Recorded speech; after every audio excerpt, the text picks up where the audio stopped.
हाँ, हेलो दोस्तों, स्वागत करता हूँ आपके अपने यूट्यूब चैनल स्टडी प्लेटफॉर्म पे। दोस्तों, आज के स्टूडेंट में बात करेंगे BS 6 सेमेस्टर का आपका इंग्लिश लिटरेचर का पेपर फर्स्ट रहेगा 6 सेमेस्टर में, Indian and new literature in English. इसके आंसर की के बारे में हम बात करेंगे। ये क्वेश्चन पेपर है महात्मा ज्योतिबा फूले रोहिलखंड यूनिवर्सिटी का। इस क्वेश्चन पेपर में आपको अधिकतम अंक जो मिलेंगे 75 मिलेंगे और 75 ही क्वेश्चन को आपको करना है। इस क्वेश्चन पेपर में आपसे 100 क्वेश्चन पूछे गए हैं। 2025 का ये क्वेश्चन पेपर है। 26-27 के लिए इम्पोर्टेंट रहेगा। एक इम्पोर्टेंट क्वेश्चन है जो सभी स्टूडेंट मेरे से करते हैं और बार बार करते हैं, तो मैं बार बार उसका आंसर देना थोड़ा ज़रूरी समझता हूँ, क्योंकि हर एक वीडियो हर एक स्टूडेंट नहीं देखता है। नया स्टूडेंट हर एक वीडियो में जुड़ता है। तो आप सभी को सबसे पहली बात पता होना चाहिए कि आपका 100 नंबर का क्वेश्चन पेपर होता है, जिसमें से आपको 25 नंबर कॉलेज वाले देते हैं, जिसमें आपका 25 नंबर में प्रैक्टिकल और वाइवा वगैरह होता है और कुछ टेस्टिंग वगैरह भी आपके एग्ज़ाम में होती है। तो वो 25 नंबर का टोटल होता है। तो 25 का 40% अगर आप निकालेंगे तो आपका 10 निकल के आएगा, यानी कि 25 नंबर में से कम 10 नंबर आपको कॉलेज में लाने होंगे, तब आप कॉलेज में पास हो जाएंगे। और कॉलेज की इतनी बड़ी बात नहीं रहती, कॉलेज वाले ज़्यादातर सभी को पास कर देते हैं फाइल वगैरह बना के, और आपके एग्ज़ाम वगैरह लेके वहाँ पे इंटरनल एग्ज़ाम जो होते हैं उसमें वो पास कर देते हैं। दिक्कत रहती है आपकी यूनिवर्सिटी के एग्ज़ाम में, जो कि 75 नंबर का रहता है, और 40% पे आप लोग पास हो। कम से कम 40% आपको लाना रहेगा, इस बात को याद रखना। तो 75 का 40% आप निकालोगे तो 30 निकल कर आएगा, यानी कि 75 नंबर में से आपको 30 नंबर लेके आने होंगे, तब आप यहाँ पे पास रहोगे। और 75 नंबर जो है 75 क्वेश्चन का है, तो एक नंबर एक क्वेश्चन का रहेगा, तो 30 नंबर के लिए 30 क्वेश्चन आपको सही करने रहेंगे। तो इस क्वेश्चन पेपर के हिसाब से कम आपको 30 क्वेश्चन सही करने हैं पास के लिए। और आपको देखो 10 नंबर कॉलेज में लेके आने कम से कम, और 30 नंबर आपको लेके आने हैं कहाँ पे, अपने यूनिवर्सिटी एग्जाम में, जो कि हम अभी सॉल्व करा रहे हैं। तो ये भी आपका 40 हो जाएगा, और टोटल आपका 100 में से निकलता है, तो 100 का 40% 40 नंबर ही रहेगा। लेकिन इस क्वेश्चन पेपर में आपको 30 नंबर कम से कम लेके आने हैं, जिसके लिए 30 क्वेश्चन आपके सही रहने चाहिए कम से कम। ठीक है, इस बात को याद रखेंगे। आई होप आप समझ गए होंगे। अभी थोड़ी देर पहले हम लाइव थे, लेकिन लाइव में भाई कुछ प्रॉब्लम आ गई थी। क्या था कि वीडियो अपने आप रुक गई थी, और मैं लाइव पहली बार आया तो मुझे समझ नहीं आया कि इसको सही कैसे करना है। तो 13 मिनट की कम से कम लाइव हो चुकी थी, और 13-14 क्वेश्चन हम कर चुके थे। तो वो क्वेश्चन एक भी मेरे ख्याल से स्टूडेंट तक नहीं पहुँचा था। मैंने बाद में देखी थी प्राइवेट करके वीडियो, तो एक भी क्वेश्चन स्टूडेंट तक नहीं पहुँचा था, तो मैंने उसको डिलीट कर दिया। और अभी मैं अपना ये रिकॉर्डेड वीडियो ही आपको स्ट्रीम करके दे दूंगा। ठीक है, तो आप इसको लाइक करिएगा, शेयर करिएगा, वीडियो पसंद आए तो इसे हमें सपोर्ट भी करिएगा। ठीक है, सपोर्ट कैसे करना है, चैनल को सब्सक्राइब करके सपोर्ट करना, और वीडियो को मेरे भाई शेयर ज़रूर करना। ठीक है, चलो देखो, पहला क्वेश्चन आपसे पूछा गया है कि where was Gandhi ji born. Gandhi ji का जो जन्म है ना, वो कहाँ पे हुआ है? पोरबंदर में हुआ है। पोरबंदर कहाँ पे? गुजरात में हुआ है। ठीक है, और गांधी जी के जो पिता हैं, उन्होंने चौथी शादी की थी। किससे? पुतली बाई से। चौथी शादी हुई थी गांधी जी के पिता की पुतली बाई से, उनसे गांधी जी का जन्म हुआ था। इस बात को याद रखेंगे। ठीक है, ये इंपॉर्टेंट क्वेश्चन है, मैं वही आपको यहाँ पे बता रहा हूँ। एक सेकंड रुकिए, एक सेकंड, और हैंग हो रहा है थोड़ा। चलो, अगला क्वेश्चन आपसे कह रहा है कि माई experiment with truth is divided into 5 part, यानी कि जो माई एक्सपेरिमेंट विद ट्रूथ जो ऑटोबायोग्राफी है महात्मा गांधी जी की, उसको 5 पार्ट में डिवाइड किया गया है। यानी कि जी की जो लाइफ है 5 पार्ट में डिवाइड की गई है इस आपकी ऑटोबायोग्राफी में। अगला क्वेश्चन है my experiment with truth is an autobiography. C आपका करेक्ट आंसर रहेगा। अगला क्वेश्चन आपकी स्क्रीन पे कि who translated my experiment with truth is in English. My experiment with truth जो है उसको इंग्लिश में किसने जो है ट्रांसलेट किया है? महादेव देसाई ने किया है। ये यहाँ पे करेक्ट आंसर हो जाएगा 4 नंबर का। अगला क्वेश्चन आपसे कह रहा है कि who was Gandhi ji wife. तो गांधी जी की जो वाइफ है वो कस्तूरबा हैं। ये यहाँ पे करेक्ट आंसर है। शादी हुई थी 1882 में गांधी जी की, इनसे याद रखिएगा। इंपॉर्टेंट क्वेश्चन है, पूछा जा सकता है। 2026-27 के लिए क्वेश्चन पेपर बहुत इंपॉर्टेंट है, क्योंकि इस क्वेश्चन पेपर में भाई ऐसे क्वेश्चन हैं जो हर साल पूछे जाते हैं, और वो इंपॉर्टेंट क्वेश्चन है।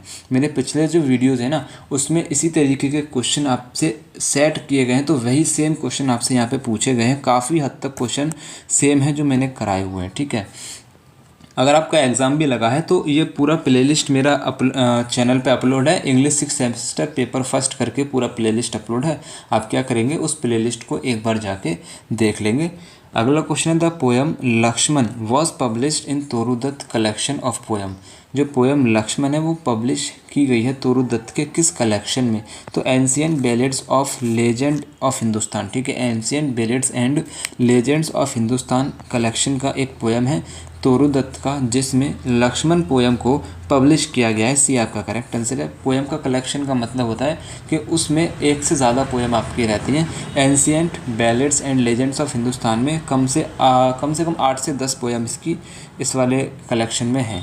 अगला क्वेश्चन है from which epic has the golden deer episode been extracted. किस महाकाव्य से जो गोल्डन डियर का एपिसोड है वो लिया गया है? तो रामायण महाकाव्य से लिया गया है। सी आपका करेक्ट आंसर है। अगला क्वेश्चन है date of publication of the poem Lakshman falls on. जो पोएम है लक्ष्मण फॉल्स ऑन ये कब पब्लिश की गई थी, किस डेट को? 1882 में की गई थी भाई। बी आपका करेक्ट आंसर रहेगा क्वेश्चन नंबर 8 का। सभी लोग एक बार इस वीडियो को लाइव के हिसाब से देखेंगे और सभी को एक बार शेयर कर देंगे। हालांकि ये रिकॉर्डेड वीडियो रहेगा, तो आप सभी एक बार अपने सभी दोस्तों को शेयर करेंगे, कॉलेज ग्रुप में शेयर करेंगे। ठीक है, देखो सपोर्ट करिएगा। अभी कुछ टाइम बाद मैं अपना नेटवर्क कनेक्शन का जो मेरा नेटवर्क कनेक्शन है उसको इम्प्रूव करूँगा, तब मैं लाइव स्ट्रीम करूँगा। तब आपको उम्मीद है बेहतर नज़र आएगा और थोड़ा एक्सपीरियंस भी लूँगा लाइव आने का, क्योंकि मेरे को बिल्कुल भी एक्सपीरियंस नहीं था। मैं ऐसे ही बस थंबनेल वगैरह लगा के लाइव आ गया था और मुझे पता ही नहीं चला कि भाई मैं लाइव आ रहा हूँ। जब मैंने अपने दूसरे फ़ोन में जाके चेक किया कि हाँ भाई मैं लाइव हूँ, जब मुझे पता चला था कि हाँ मैं लाइव आ चुका हूँ, और फिर मैं देख गया कि 4-5 लोग जो है लाइव रह के ऐसे 10-10 हज़ार लोगों को संभाल लेते हैं। 4 लोग जैसे जुड़े ना, तो मैं ऐसे सोचा कि यार 4 लोग आ गए, मेरे को इनको ध्यान से रख के समझाना है ना। तो बहुत लाइव आना भी ऐसा लगता है कि भाई स्टेज पे खड़े होकर इतने सारे लोगों के सामने, है ना, कुछ इस तरीके से रहता है। खैर नेक्स्ट क्वेश्चन आपसे कह रहा है कि who are the 2 speaker in the poem Lakshman. Lakshman poem में 2 स्पीकर कौन है? तो लक्ष्मण एंड सीता हैं। डी आपका करेक्ट आंसर रहेगा क्वेश्चन नंबर 9 का। अगला क्वेश्चन है व्हाट डज लक्ष्मण एनरस to the sylvan gods in the closing line. Question आपसे कह रहा है कि अंतिम पंक्तियों में लक्ष्मण जो है वन देवताओं को क्या सौंपता है? तो सीता की सेफ्टी को वो वन देवताओं को सौंप देता है। बी करेक्ट आंसर रहेगा क्वेश्चन नंबर 10 का। अगला क्वेश्चन है what does Sita perceive in Lakshman's look before he depart in the poem. Question आपसे कह रहा है कविता में सीता ने लक्ष्मण के जाने से पहले उनके चेहरे पर क्या देखा था? तो उसके चेहरे पे उन्होंने डर देख लिया था। बी आपका करेक्ट आंसर रहेगा क्वेश्चन नंबर 11 का। अगला क्वेश्चन है what is the Sita emotional state as describe in the poem closing line. Question आपसे कह रहा है कि कविता की अंतिम पंक्तियों में सीता की भावनात्मक स्थिति कैसी थी? टीयरफुल एंड ब्रोकन थी। सी आपका यहाँ पर करेक्ट आंसर है क्वेश्चन नंबर 12 का। अगला क्वेश्चन आपसे कह रहा है how does Lakshman react to Sita decision to go in search of Ram. Sita ने राम की खोज में जाने के लिए निर्णय जो लिया था उस पर लक्ष्मण की क्या प्रतिक्रिया थी, उस पर लक्ष्मण का क्या रिएक्शन था? तो उसने जो है लक्ष्मण ने जो है सीता को सपोर्ट किया था उनके डिसीजन पे। डी आपका करेक्ट आंसर है। अगला है कि what term does Sita use to describe Lakshman in action. Lakshman के एक्शन में सीता जो डिस्क्राइब करती है, लक्ष्मण के एक्शन को सीता जो है किस शब्द से डिस्क्राइब करती है? तो वो शेमफुल शब्द से उसके एक्शन को डिस्क्राइब करती है। बी करेक्ट आंसर है। अगला क्वेश्चन है why does Lakshman refuse to leave Sita alone in the poem. Question आपसे कह रहा है why does Lakshman refuse to leave Sita alone in the poem. कविता में लक्ष्मण सीता को अकेला छोड़ने से क्यों मना कर देता है? लॉयल्टी ऑफ राम, यानी कि राम के प्रति उसकी वफादारी के कारण। ठीक है, अगला है कि what is the cause of Sita distress in the poem. कि सीता के डिस्ट्रेस होने के पोएम में क्या कारण थे? तो राइट आंसर आपको लगाना है इसका राम सेफ्टी। तो राम की सेफ्टी के लिए वो क्या थी? डिस्ट्रेस थी, तनावपूर्ण थी। अगला क्वेश्चन आपसे कह रहा है कि in the poem what is the initial task given to Ram by Sita. यानी कि सीता के द्वारा राम को कौन सा इनिशियल टास्क जो है दिया गया था पोएम में? तो हंटिंग अ डियर, एक डियर का शिकार करने के लिए एक टास्क दिया गया था सीता के द्वारा राम को। ठीक है, अगला क्वेश्चन है निसीम एजिकल वॉज बॉर्न इन। निसीम एजिकल का जो जन्म होता है ना भाई मुंबई में होता है। 18 नंबर का बी आपका करेक्ट आंसर रहेगा। सभी से रिक्वेस्ट है चैनल पे नए हो तो एक बार सब्सक्राइब कर लेना। आपका कोई भी क्वेश्चन पेपर रहेगा किसी भी सब्जेक्ट का रहेगा लेकिन बीए का होना चाहिए ओनली, ठीक है। आप बीएससी बीकॉम या फिर बीए एलएलबी के स्टूडेंट मेरे को व्हाट्सएप पे मैसेज करते हैं सर पेपर सॉल्व करा दो, भाई उसके लिए मेरे को बहुत ज़्यादा दिक्कत हो जाएगी। मैं सिर्फ मैंने बीए किया है तो मेरे को बीए में थोड़ा एक कॉन्फिडेंस भी आता है सॉल्व कराने में कि हाँ मैं इसको अच्छी तरीके से बता सकता हूँ, लेकिन उसके बाद भी एक दो क्वेश्चन मेरे इधर उधर हो जाते हैं तो मैं और सब्जेक्ट की इतनी जिम्मेदारी अभी नहीं ले सकता हूँ, ठीक है। तो सिर्फ बीए के स्टूडेंट जो है मुझे अपना क्वेश्चन पेपर सेंड करना। मेरा व्हाट्सएप नंबर रहेगा 7300975835, ठीक है। ये मेरा व्हाट्सएप नंबर है, इस पर अपना क्वेश्चन पेपर सेंड करना जिसके आंसर की मैं आपको जल्द से जल्द कराने की कोशिश करूँगा। लेकिन मेरी लाइफ में कुछ प्रॉब्लम आती रहती है यार, तो उस चक्कर में क्या करता हूँ ना कि थोड़ा मेरा डेट आगे बढ़ जाता है। आपने आज क्वेश्चन पेपर सेंड किया तो इसका 1-2 दिन आगे बढ़ जाएगा कभी कभार, वरना मैं कोशिश करता हूँ कि मैं जल्द से जल्द आपका ये क्वेश्चन पेपर सॉल्व करा सकूँ, ठीक है। चलो अगला क्वेश्चन है which incident is describe in the poem the night of scorpion. The night of scorpion जो आपकी पोएम है उसमें किस इंसिडेंट पर ये पोएम डिस्क्राइब है, यानी कि बताई गई है। The scorpion stung poet's mother. जो स्कॉर्पियन होता है, स्कॉर्पियन कहते हैं बिच्छू को, ठीक है। जो स्कॉर्पियन होता है ना वो पोइट्स की मदर को क्या करता है, डंक मार देता है। तो उसी के ऊपर ये पूरी कहानी जो है आपकी डिस्क्राइब की गई है। ये आपका करेक्ट आंसर रहेगा। अगला क्वेश्चन आपसे कह रहा है कि the mother was stung on the toy, ठीक है। यानी कि जो मदर होती है, यानी कि पोइट की जो मदर होती है उसको जो बिच्छू होता है कहाँ पे काटता है, तो पैर के अंगूठे पे काटता है भाई। सी आपका करेक्ट आंसर है क्वेश्चन नंबर 20 का। अगला क्वेश्चन आपसे कह रहा है कि where did the scorpion hide in the hut. कि जो आपका स्कॉर्पियन है, स्कॉर्पियन बिच्छू को कहते हैं, जो आपका बिच्छू है वो कहाँ पे छुप जाता है, झोपड़ी में। तो वो छुपता है beneath the sake of rice. Beneath कहते हैं नीचे, द सेक ऑफ राइस का मतलब होता है कि चावल की बोरी के नीचे वो क्या होता है, छुप जाता है। तो बी आपका करेक्ट आंसर रहेगा क्वेश्चन नंबर 21 का, ठीक है। अगला क्वेश्चन आपसे कह रहा है डायबोलिक टेल मीन। तो डायबोलिक टेल का मतलब होता है कि डेविल्स टीन, ठीक है। डेविल्स टेल होता है यानी कि एक शैतानी पूंछ होती है। तो सी आपका करेक्ट आंसर है। बेसिकली ये जो आपकी होती है ना बिच्छू की पूंछ, उसी को यहाँ पे बोला गया है। अगला क्वेश्चन आपके स्क्रीन पे है कि what drove the scorpion to seek shelter in the describe incident. कि जो वर्णित घटना है उसमें बिच्छू को आश्रय लेने के लिए क्या प्रेरित करता है। तो बारिश हो रही थी, इस वजह से वो क्या करता है वहाँ पे आश्रय हो जाता है उसके हट में। अगला क्वेश्चन है how did the peasant attempt to ward off the evil one after the scorpion sting. यानी कि जो बिच्छू होता है उसके डंक मारने के बाद जो पीजेंट कहते हैं किसान को, जो किसान होता है उसको कह रहा है, एक सेकंड यहाँ पे इसको ज़रा पढ़ने दो दोबारा। थोड़ा मेरा देखो इंग्लिश ना ट्रांसलेशन मेरी इंग्लिश की उतनी अच्छी है नहीं, तो मेरे को 2-3 बार कम से कम रीड करना पड़ेगा तब मैं वहाँ पे समझ पाता हूँ। हालांकि मैं अभी स्लोली इसलिए कर रहा हूँ ताकि मैं क्वेश्चन को अच्छे से समझ पाऊँ। How did the peasant attempt, जो किसान होता है वो कैसे प्रयास करता है एविल आफ्टर स्कॉर्पियन। अच्छा, बिच्छू के डंक मारने के बाद किसान ने जो आपका बिच्छू होता है उसको भगाने का प्रयास कैसे किया था। तो उसको भगाने का प्रयास किया था buzzing the name of God, ठीक है, गॉड का नाम लेके। बी आपका करेक्ट आंसर हो जाएगा। अगला क्वेश्चन है what did the peasant use to search for the scorpion in the dark room. यानी कि जो डार्क रूम है वो अंधेरा कमरा है, अंधेरे कमरे में स्कॉर्पियन यानी बिच्छू के ढूंढने के लिए जो किसान है उसने क्या किया था, किस चीज़ का यूज़ किया था। तो लैंटर्न्स का किया था। लैंटर्न्स कहते हैं लालटेन को, ठीक है। सी आपका करेक्ट आंसर रहेगा। अगला है कि the poem anxiety is composed bye. जो पोएम है एंजाइटी उसको कंपोज किया है, किसने किया है भाई, R.K. रामानुजन ने किया है। 26 का बी आपका करेक्ट आंसर रहेगा। अगला क्वेश्चन आपकी स्क्रीन पे है anxiety is opposite anxiety is opposite to. तो एंजाइटी सबसे पहले होता क्या है, तो देखो चिंता, बेचैनी या फिर जो डर की भावना होती है ना, उसको एंजाइटी कहते हैं। अब इसका अपोजिट अगर आप देखेंगे तो प्लेजर आपको मिल जाएगा। प्लेजर का मतलब होता है आनंद, खुशी या फिर संतुष्टि की भावना को आप प्लेजर कहते हैं। तो सी आपका यहाँ पे करेक्ट आंसर हो जाएगा। अगला क्वेश्चन आपके स्क्रीन पे है, the poem anxiety was published in the year. जो पोएम एंजाइटी है वो किस साल जो है पब्लिश होती है। राइट आंसर आपको मेरे भाई लगा देना है, सितंबर 1961 में होती है मेरे भाई, ठीक है। ये यहाँ पे करेक्ट आंसर रहेगा। चलो अच्छा, आपका देखो एग्ज़ाम लगा है किसी अदर यूनिवर्सिटी में, तो आप ये वाला क्वेश्चन पेपर मेरे टेलीग्राम से डाउनलोड करके एक बार पढ़ लेना। इस क्वेश्चन पेपर को खुद से सॉल्व कर लेना, तब आप अपना एग्ज़ाम देने जाना।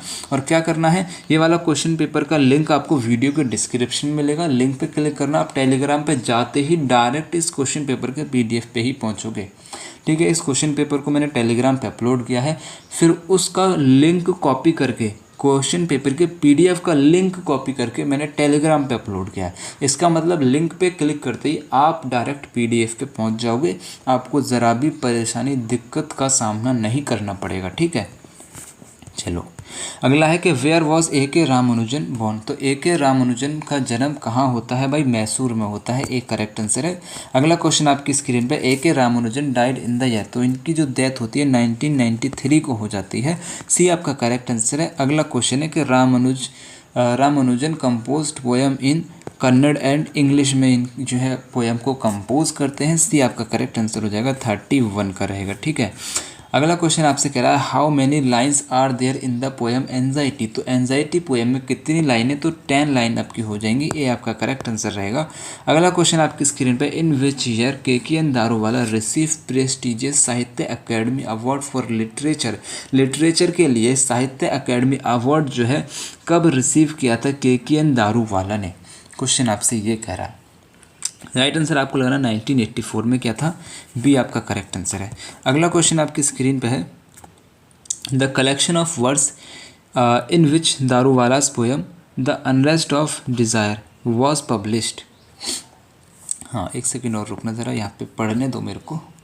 The collection of words in which Daruwalla's poem the unrest of desire was publish. अच्छा, द अनरेस्ट ऑफ डिज़ायर जो पोएम है KN दारूवाला की, वो किस वर्ष के किस कलेक्शन में पब्लिश हुई है, द कीपर ऑफ डेड में पब्लिश हुई है, बी आपका करेक्ट आंसर रहेगा।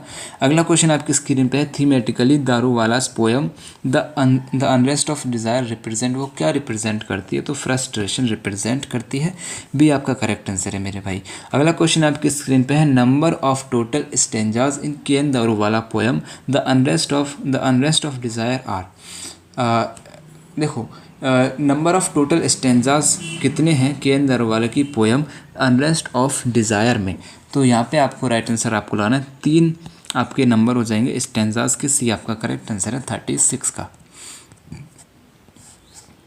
अगला क्वेश्चन है, दारूवालास पोइट्री इज़। तो दारूवाला की जो पोइट्री है वो कैथलिक हो जाएगी, ये यहाँ पे करेक्ट आंसर है 37 का। अगला है, AS a poet Daruwalla is preeminently, यानी कि as a poet Daruwalla is preeminently, सर्वोपरि कैसे, अ रियलिस्ट, ठीक है, बी आपका करेक्ट आंसर है। अगला क्वेश्चन आपके स्क्रीन पे, which of the following factor influence Daruwalla's poem most. कौन सा फैक्टर जो है दारूवालास की पोएम को इन्फ्लुएंस्ड करता है, प्रभावित करता है, कॉन्टेम्प्रेरी रियलिटी, ये यहाँ पे करेक्ट आंसर हो जाएगा 39 का, ठीक है। अगला क्वेश्चन है, KKN Daruwalla was born at. कहाँ पे इनका जन्म होता है, लोनी बुरहानपुर इन लाहौर में होता है, ये यहाँ पे करेक्ट आंसर हो जाएगा 40 का। अगला क्वेश्चन आपकी स्क्रीन पे है, KN Daruwalla was born in the year. KN Daruwalla का जो जन्म होता है वो कहाँ पे होता है, तो मेरे भाई राइट आंसर आपको यहाँ पे इसका लगाना है, 1937 में होता है, सी आपका करेक्ट आंसर है। अगला क्वेश्चन आपकी स्क्रीन पे कि who is the protagonist of the novel untouchable. जो अनटचेबल नोवेल है उसका प्रोटोगोनिस्ट कौन है, तो राइट आंसर आपको लगाना बाखा हो जाएगा 42 का, ये यहाँ पे करेक्ट आंसर है। व्हाट इज़ बाका कास्ट, तो बाका की जो कास्ट थी वो अनटचेबल, अनटचेबल कहते हैं अछूत को, तो सी आपका यहाँ पे करेक्ट आंसर रहेगा। ठीक है, अगला क्वेश्चन आपकी स्क्रीन पे कि who is Sohini in the novel, तो सोहिनी कौन है नोवेल के अंदर, राइट आंसर आपको यहाँ पे इसका लगाना बाका सिस्टर हो जाएगी, बी आपका यहाँ पे करेक्ट आंसर हो जाएगा 44 का। नेक्स्ट क्वेश्चन आपकी स्क्रीन पे कि who is the author of the novel untouchable, untouchable novel का ऑथर कौन है, ये बहुत इंपॉर्टेंट क्वेश्चन है भाई, ये हर एक साल पूछा जाएगा, हर साल पूछा जाएगा। मुल्क राज आनंद भी आपका करेक्ट आंसर है। अगला क्वेश्चन आपसे पूछा है what is the main theme of the novel, novel की मेन थीम क्या है, तो कास्ट डिस्क्रिमिनेशन, आपकी जो नोवेल है अनटचेबल उसका मेन थीम रहेगी कास्ट डिस्क्रिमिनेशन। ठीक है, सी आपका करेक्ट आंसर रहेगा 46 का। कास्ट डिस्क्रिमिनेशन का मतलब होता है कि जातिगत भेदभाव। ठीक है, इसकी आपकी मेन थीम थी। What is the name of Bakha's younger brother, तो राखा इसके बड़े भाई का नाम था, सी करेक्ट आंसर है। अगला क्वेश्चन आपसे पूछा है कि whom does Bakha meet in the temple toward in the end of the novel, यानी कि बाका जो है मंदिर में जो है किससे मिलता है नोवेल के एंड में, अ ग्रुप ऑफ अनटचेबल्स। ठीक है, एक ग्रुप से मिलता है, अछूतों के एक ग्रुप से मिलता है। अगला क्वेश्चन आपसे करा है हु असॉल्ट सोहिनी, सोहिनी पर किसने हमला किया था, तो एक प्रेस्ट ने किया था, एक पुजारी ने किया था, बी करेक्ट आंसर रहेगा। अगला क्वेश्चन आपकी स्क्रीन पे है कि हु इज़ वजीरो इन अनटचेबल, तो द वेवर्स की वाइफ थी, ये यहाँ पे करेक्ट आंसर रहेगा। अगला क्वेश्चन है who help Sohini fill her water buckets, यानी कि सोहिनी की हेल्प किसने की थी उसकी बाल्टी में पानी भरने के लिए, a priest of the temple, इसी यहाँ पे करेक्ट आंसर है। अगला क्वेश्चन है Mahatma Gandhi address a large crowd at maidan situated near the railway station of, Mahatma Gandhi जो है एड्रेस करते हैं एक बहुत बड़ी भीड़ को एक मैदान में, वो मैदान कहाँ पे सिचुएटेड होता है, तो नियर रेलवे स्टेशन, किस रेलवे स्टेशन के पास में, बुलंदशहर रेलवे स्टेशन के पास में, बी आपका करेक्ट आंसर रहेगा। अगला क्वेश्चन आपकी स्क्रीन पे है what is the central theme of the play 7 step around the fire, तो इसकी सेंट्रल थीम होती है हिजरा मर्डर। ठीक है, ये यहाँ पे करेक्ट आंसर है। अगला क्वेश्चन है कि who has written the play 7 step around the fire, तो महेश दत्तानी ने लिखा है, 54 का, बी आपका करेक्ट आंसर रहेगा। ठीक है, अगला क्वेश्चन है who is the first play writer in English who one साहित्य अकेडमी अवार्ड, तो महेश दत्तानी रहेंगे। ठीक है, बी आपका करेक्ट आंसर है। अगला क्वेश्चन आपकी स्क्रीन पे when did Mahesh Dattani aired 7 step around the fire on BBC radio, यानी कि महेश दत्तानी ने BBC रेडियो पर 7 स्टेप अराउंड द फायर को कब जो है पब्लिश किया था, लॉन्च किया था, तो 9 जनवरी 1999 को, बी आपका करेक्ट आंसर रहेगा। इंपॉर्टेंट क्वेश्चन है, याद रखिएगा। ठीक है, अगला क्वेश्चन आपकी स्क्रीन पर who is the heroine of 7 step around the fire, तो उमा राव जो है इसकी हीरोइन हो जाएंगी, ये यहाँ पे करेक्ट आंसर है। उमा राव कौन है, तो उमा राव जो है एक सोशल लेक्चरर हो जाएंगी। ठीक है, सी करेक्ट आंसर है। अगला है कि in which case Uma Rao is interested, तो उमा राव जो है कमला मर्डर के केस में इंटरेस्टेड थी, बी आपका करेक्ट आंसर है। अगला क्वेश्चन है from which language the word hijra is originated, जो वर्ड हिजरा है ना वो अरबी भाषा से आया है, और अरबी भाषा जो है उर्दू से संबंध रखती है, यानी कि हिंदी संस्कृत इंग्लिश से तो अरबी भाषा का कोई संबंध नहीं है, उर्दू से एक संबंध रह जाएगा, तो यहाँ पे आपका एक जो है करेक्ट आंसर हो जाएगा। ठीक है, अगला क्वेश्चन आपकी स्क्रीन पे कि हु इज़ चंपा, चंपा कौन है, तो कमला की जो फ्रेंड है वो चंपा हो जाएगी, सी आपका करेक्ट आंसर हो जाएगा 61 का। ठीक है, सभी लोग एक बार भाई लाइक कर देंगे। देखो अभी हम लाइव नहीं है तो मैं आपसे डायरेक्ट बात तो नहीं कर पा रहा हूँ, लेकिन आप मुझे सुन पा रहे हैं, आप मेरी बातों को महसूस कर पा रहे हैं, तो आप क्या करेंगे, सपोर्ट करेंगे। सपोर्ट के लिए मेरे भाई चैनल को सब्सक्राइब करना होता है, तो बस आप चैनल को सब्सक्राइब करेंगे, वीडियो को सभी दोस्तों के साथ शेयर करेंगे, और जो भी क्वेश्चन पेपर है वो मेरे व्हाट्सएप पर शेयर कर देंगे, जिससे मैं आपको सपोर्ट करूँगा। अगर आपके लिए मैं क्वेश्चन पेपर सॉल्व करूँगा तो आपको सपोर्ट मिल रही है, आपको हेल्प मिल रही है ना, तो आप मेरे को भी थोड़ा हेल्प कर सकते हैं, सपोर्ट कर सकते हैं। चैनल को सब्सक्राइब करके, वीडियो पसंद आए तो लाइक करके आप कर सकते हैं। ठीक है, who is mister Sharma in the play, तो डिप्टी चीफ मिनिस्टर है मिस्टर शर्मा प्ले के अंदर, सी आपका करेक्ट आंसर है। Who had plan the conspiracy to kill Kamala, यानी कि कमला को किल करने का जो षड्यंत्र रचा था, प्लान किया था, वो किसने किया था, तो मिस्टर शर्मा ने किया था। ठीक है, कॉन्स्पायरेसी का मतलब होता है षड्यंत्र। नेक्स्ट क्वेश्चन है a farewell party narrates the story of middle class family, की एक स्टोरी को बताती है। अ फेयरवेल पार्टी जो एक शॉर्ट स्टोरी है वो नरेट्स करती है किसकी, एक मिडिल क्लास फैमिली की स्टोरी को नरेट्स करती है।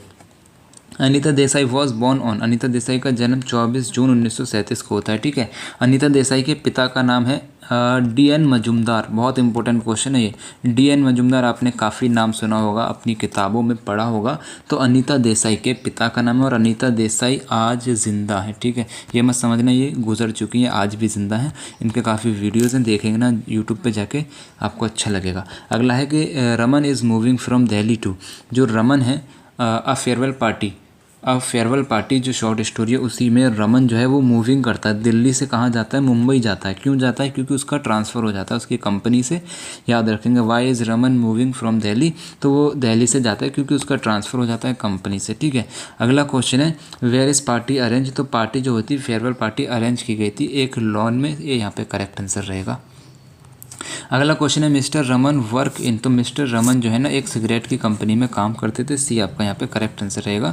अगला क्वेश्चन है मिसिस रे इज़ वाइफ ऑफ, तो मिसिस रे जो है ना वो वाइफ थी किसकी, कमिश्नर की, सी आपका करेक्ट आंसर है। अगला है कि DN. Majumdar is the father of किसके, अनीता देसाई के पिता हैं डी.एन. मजूमदार, ये यहाँ पे करेक्ट आंसर है। इंपॉर्टेंट है, याद रखना। Full name of AD. Hope, AD. Hope का पूरा नाम है एलिस डेवंट होप, भी आपका करेक्ट आंसर रहेगा 72 का। अगला क्वेश्चन है AD. Hope is known for his, AD. Hope जो है जाने जाते हैं सैटिरिकल सेंट के लिए जाने जाते हैं, सी करेक्ट आंसर रहेगा। एक इंपॉर्टेंट बात यहाँ पे रहेगी, अगर आप किसी भी कंपटीशन एग्जाम की तैयारी कर रहे हैं तो आपके लिए मेरा एक दूसरा चैनल मैंने स्टार्ट किया है हेलो स्टडी के नाम से, ठीक है। हेलो स्टडी के नाम से मेरा दूसरा चैनल है जिसका लिंक मैं वीडियो के डिस्क्रिप्शन में दे दूँगा, आप उस चैनल को जाके सब्सक्राइब कर लेना। वहाँ पर मैं रीजनिंग के क्वेश्चन आपको कराऊँगा, रीजनिंग का मास्टर आपको बना दूंगा।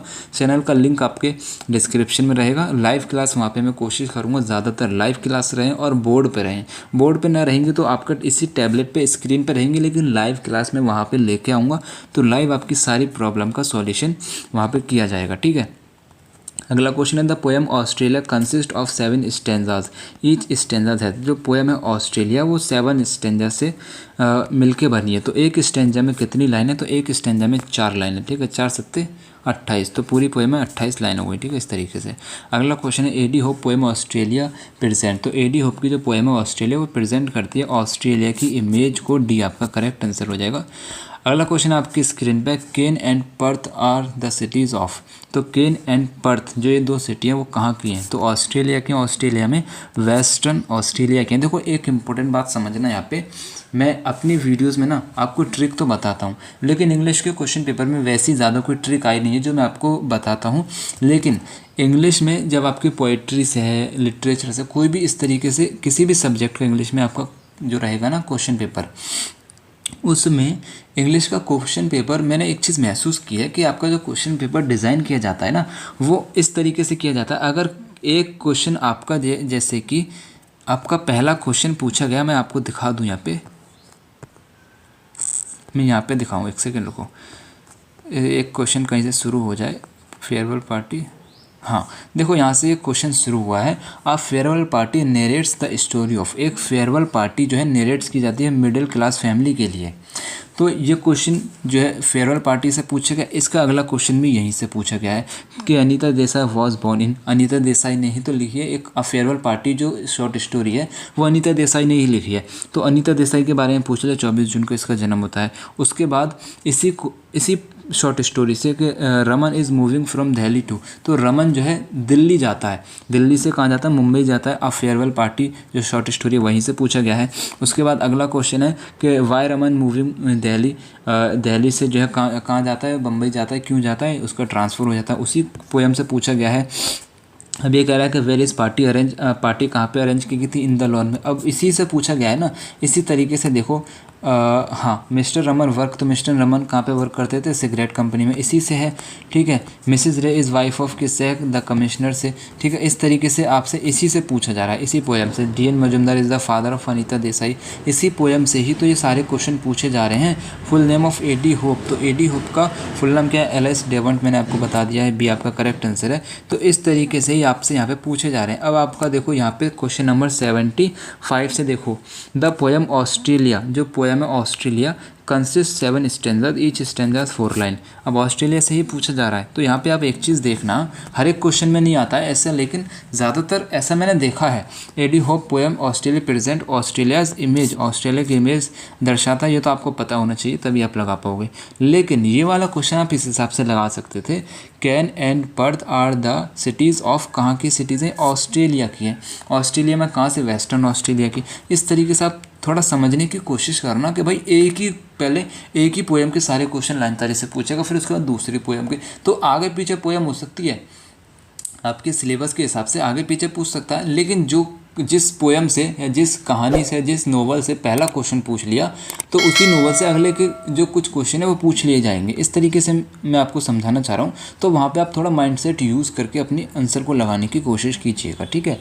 अगला क्वेश्चन है, there is mystic element in A D Hope poems and poetic style, भी आपका करेक्ट आंसर रहेगा। अगला क्वेश्चन आपकी स्क्रीन पर, what was the name of Alice Walker father, तो एलिस वॉकर के फादर का नाम क्या है, विली ली वॉकर, भी आपका करेक्ट आंसर रहेगा। अगला क्वेश्चन आपकी स्क्रीन में, in the poem remember me, जो पोएम है remember me, Alice is trying to find a way to, यानी कि रिमेंबर मी जो पोएम है, एलिस ट्राई करती है ढूंढने की, एक रास्ते को ढूंढने की ट्राई करते हो। कौन सा रास्ता, तो फ्रीडम का रास्ता ढूंढने की कोशिश करती है, भी आपका करेक्ट आंसर है। अगला क्वेश्चन है, what does Alice Walker hope and wish, Alice Walker जो है क्या आशा और इच्छा रखती है, तो वो रखती है कि हर future will be freedom discrimination, यानी कि उसका जो भविष्य है ना वो भेदभाव से मुक्त होगा। डिस्क्रिमिनेशन यानी कि भेदभाव से क्या रहेगा, फ्री रहेगा, मुक्त रहेगा। She is confident in her future, वो अपने फ्यूचर के लिए आश्वस्त है, कॉन्फिडेंट है। तो ए और बी दोनों सही है, ये आपके सही रहेंगे, सी आपका करेक्ट आंसर रहेगा, ठीक है मेरे भाई। अगला क्वेश्चन है, remember me poem makes a reference to Alice Walker on, तो रिमेंबर मी जो पोएम है वो एलिस वॉकर का चाइल्डहुड यानी कि बचपन के बारे में बताती है। कहने का मतलब यह है कि उनके बचपन का संदर्भ देती है, तो ये यहाँ पे करेक्ट आंसर रहेगा। अगला क्वेश्चन है, what was the name of Alice Walker daughter, the Alice Walker की डॉटर का नाम रेबेका हो जाएगा, सी आपका बहुत इंपॉर्टेंट क्वेश्चन है, याद रखेंगे। अगला क्वेश्चन है, Alice Walker won Pulitzer prize from for fiction in, Alice Walker जो है पुलिट्जर प्राइज़ को जीतती हैं, ठीक है। कब जीतती है, 1983 में फिक्शन के लिए जो है जीतती है। 84 का जो है आपका यहाँ पे बी करेक्ट आंसर तो है। आगे तो बढ़ जा भाई। अगला क्वेश्चन है, remember me is written in, तो रिमेंबर मी जो आपकी एक क्या कहते हैं, एलिस वॉकर की क्या है यार, मैं तो खुद भूल गया,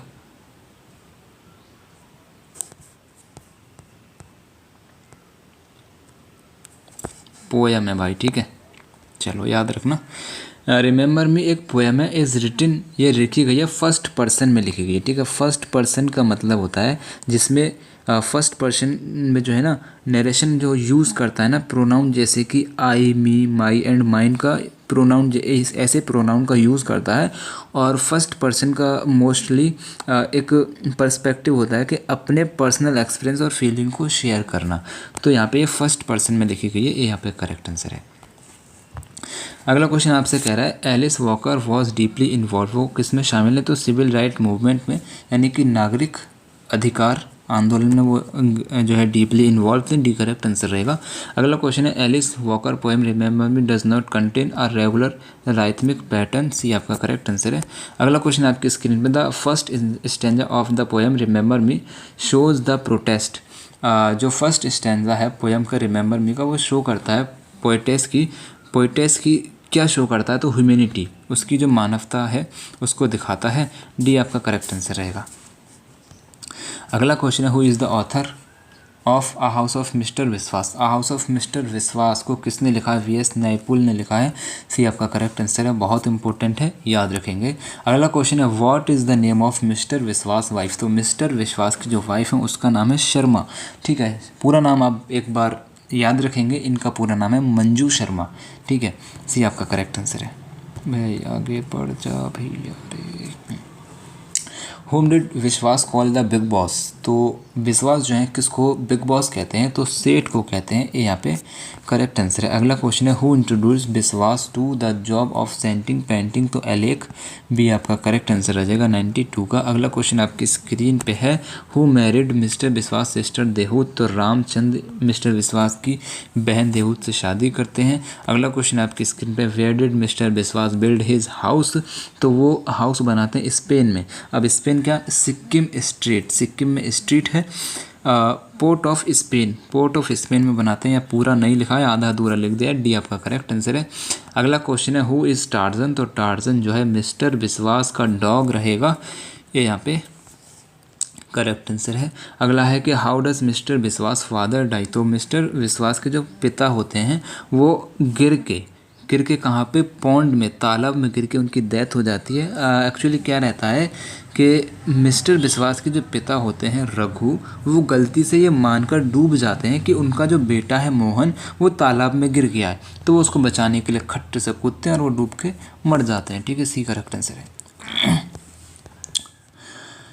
अगला क्वेश्चन है who is the chief protagonist of the play the lion and the jewel, the lion and the jewel में आपका प्रोटोगोनिस्ट कौन है, तो बरोक हो जाएंगे। ठीक है, बी आपका करेक्ट आंसर है। अगला क्वेश्चन है what role does Sadiku play in the village, जो आपके जो साडिकू हैं वो कौन सा रोल प्ले करती हैं the lion and the jewel जो प्ले है उसमें, तो बरोका की वाइफ का रोल प्ले करती हैं। ठीक है, विलेज के अंदर, भी आपका करेक्ट आंसर है। अगला क्वेश्चन है विच character present the traditional African values in the play, 99 का राइट आंसर आपको लगाना है बरोका। ठीक है, क्वेश्चन आपसे देखो ये करा है कि नाटक में कौन सा पात्र जो है कि कौन सा जो कैरेक्टर है वो पारंपरिक अफ्रीकी बोलियों को प्रतिनिधित्व करता है, तो बरोका करता है, बी करेक्ट आंसर है। अगला क्वेश्चन आपसे कह रहा है कि what is the central conflict in the play the lion and the jewel, the lion and the jewel जो प्ले है उसमें सेंट्रल कॉन्फ्लिक्ट क्या है, तो Baroka attempt the maintain power, जो बरोका होता है ना वो सत्ता को बनाए रखने का प्रयास करता है, यही इसका मेन थीम रहेगी, तो बी आपका करेक्ट आंसर रहेगा। यहाँ पे आपके 100 क्वेश्चन को मैंने पूरी ईमानदारी से सॉल्व कराने की कोशिश की है। एक आध क्वेश्चन इधर उधर हो जाए तो आप मेंशन करना क्वेश्चन नंबर के साथ कि सर इसका आंसर ये हो सकता है या यही है, तो मैं उसको एक बार रीचेक कर लूँगा भाई और आपको कमेंट में ही मेंशन करके बता दूंगा। ठीक है, कि इस नंबर का ये ऑप्शन सही रहेगा। ठीक है, इस नंबर क्वेश्चन का B option, A option, C option सही रहेगा, इस तरीके से आपको बता दूंगा। तो आप वीडियो में लास्ट तक रहें, आपका दिल से मैं धन्यवाद देता हूँ। चैनल पे अभी तक सब्सक्राइब नहीं किया तो सब्सक्राइब ज़रूर कर लेना मेरे दोस्त, और सपोर्ट करना ताकि अपना नेटवर्क क्वालिटी को मैं बढ़ा सकूँ और लाइव आने की पूरी कोशिश कर सकूँ, क्योंकि 5000 सब्सक्राइबर हैं।